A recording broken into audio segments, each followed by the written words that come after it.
हम बकवास पर आपको खुश आमदीद। घाटा ड्रामे की आज की किस्त में आपने देखा कि नवाब बेगम ने दानिश को रानिया के खिलाफ खूब भड़काया और फिर अपने सामने ही से मार भी पड़वाई। इतने में इन्हें पता चलता है कि नीचे निहाल साहब आए हैं तो वह घबरा जाती हैं, फ़ौरन नीचे भागती हैं।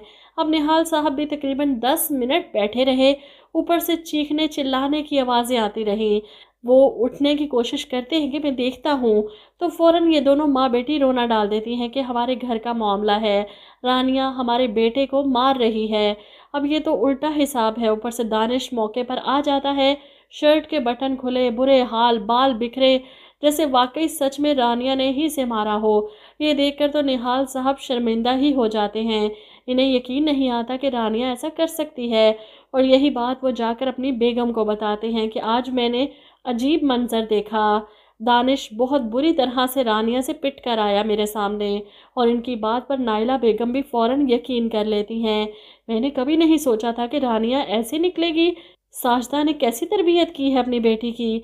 जबकि दूसरी तरफ आपको हंसी आएगी देखकर कि रानिया बिल्कुल फ्रेश, दानिश की मार खाने के बावजूद भी बिल्कुल ऐसे बैठी थी जैसे अभी पार्लर से होकर आ रही है। फ्रेश मेकअप, कोई चेहरे पर निशान नहीं, फ्रेश बाल बने हुए। और इसको देखकर मुझे हंसी आ रही थी कि कुछ तो ऐसा दिखाते जो रियल में लगता कि हाँ भाई, इसे 10-15 मिनट मार पड़ी है, वो भी इतनी देर चीखने चिल्लाने के बाद भी बिल्कुल नॉर्मल अंदाज में बैठी अपनी माँ के पास बातें कर रही है। ये बहुत बड़ी मिस्टेक कर दी इन्होंने। रानिया के कम से कम बाल ही बिखरे हुए दिखा देते या चेहरे पर 1-2 थप्पड़ के निशान दिखा देते। रानिया को देखकर कहीं से भी नहीं लग रहा था कि दानिश ने इसे मारा है, बल्कि दानिश को देखकर लग रहा था कि रानिया ने इसे मारा है। बहरहाल ऐसी मिस्टेक्स तो आम है जियो के ड्रामे में, और फ्लैशबैक की भी भरमार है। अब इसे इस ड्रामे में इतने फ्लैशबैक हैं कि आगे चलकर लगता है ये ड्रामा नहीं दिखाएंगे, सिर्फ फ्लैशबैक ही होंगे। बहरहाल दानिश से गायबाना मार खाने के बाद रानिया अपनी माँ से कहती है, काश इस जहन्नुम से निकलने में मैंने देर ना लगाई होती। जिस पर साजदा बेगम रानिया से कहती है, इस बात का दुख है, अब हम क्या कर सकते हैं, शायद हमारे नसीब में यही लिखा था। रानिया इनसे कहती है, नहीं ऐसा कुछ नहीं है मामा, अब ईंट का जवाब पत्थर से मिलेगा इन लोगों को। कभी कभी मैं सोचती हूँ कि काश बाबा हमें इतनी जल्दी छोड़कर ना गए होते, इन लोगों की हिम्मत ना होती हमारे साथ ये सब करने की।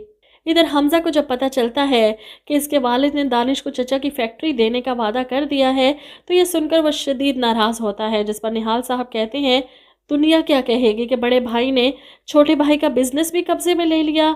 लेकिन हमज़ा तो कुछ सुनना नहीं चाहता। ये जानते हुए भी कि इनकी फैमिली कितनी बड़ी फ्रॉड है, आपने वो बिजनेस दानिश को दे दिया। हमज़ा को इनकी साइड लेते देख नाइला बेगम को शदीद गुस्सा आता है। वो पहले ही अपने शोहर के मुंह से वहाँ की सारी दास्तान सुन चुकी थी, इसलिए हमज़ा को सुनाती हैं कि माना कि इन लोगों ने झूठ बोला है हमज़ा, लेकिन इन दोनों की शादी के बाद मजलूम रानिया नहीं दानिश है। ये दोनों मियाँ बीवी इतने जाहिल हैं कि इन्हें ये समझ नहीं आती कि दानिश तो अपने घर से रोज़ बाहर आता जाता दिखाई देता है। घर के बाहर इसने कुत्ते भी पाल रखे हैं। अगर रानिया इसे मारती पीटती है और इसका इतना रोब चलता है घर पर दानिश पर, तो कभी खुद रानिया बाहर नज़र क्यों नहीं आई? क्यों रानिया की हालत देखकर इन लोगों को अंदाज़ा नहीं हो रहा कि आखिर चल क्या रहा है वहाँ? इधर दानिश को तो मौका मिल गया बिजनेस अपने काबू में करने का। वो फ़ौरन ऑफिस जाकर बैठ जाता है, जिसे अलिफ बे का भी नहीं पता। वो ऑफिस की फाइलें देख रहा है, पूरे ऑफिस पर कब्जा जमा चुका है। घर पर तो इसकी पहले ही हुकूमत है, अब ऑफिस भी इसकी मुट्ठी में है। लेकिन अब बस हो गई, ड्रामा देखने वाले उकता चुके हैं रोज़ वही सब देख देख कर।